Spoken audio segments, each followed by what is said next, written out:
పులుసు చేస్తున్నానండి. గ్యాస్ వెలిగించుకొని పాన్ పెట్టుకోవాలి. పాన్ హీట్ ఎక్కాక ఆయిల్ వేసుకోవాలి. చికెన్ కదండి, కొంచెం ఆయిల్ కొంచెం ఎక్కువ వేసుకోవాలి. ఎందుకంటే నాన్ వెజ్ కాబట్టి కొంచెం బాగా గ్రేవీగా వస్తుంది. 3 స్పూన్లు వేసుకున్నానండి. ఇప్పుడు ఆనియన్స్, కరివేపాకు.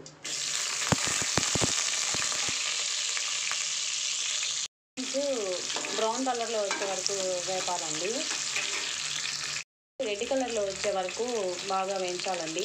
ఇప్పుడు అల్లం వెల్లుల్లి పేస్ట్ 1 స్పూన్ వేసుకోవాలి.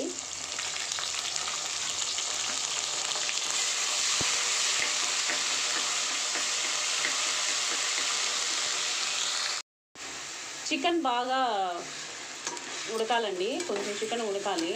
బాగా వేయించి తర్వాత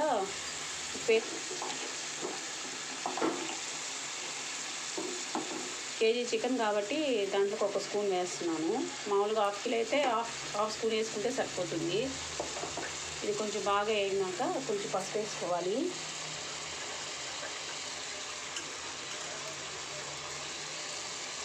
నాన్ వెజ్ కదండి, కొంచెం పసుపు ఎక్కువ వేసుకోండి. బాగా వేగింది కదండి.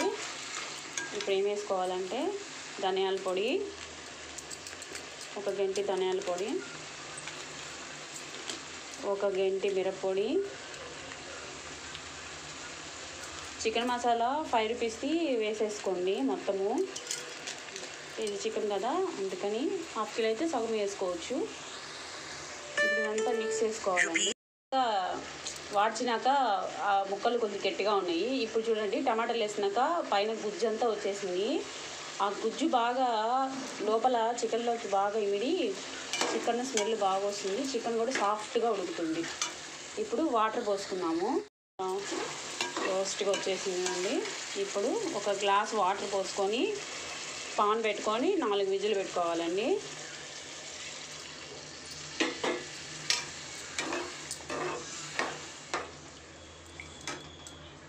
పెట్టానండి విజిల్. ఇంకా 4-5 విజిల్ వచ్చినాక ఆపేసుకుంటాను.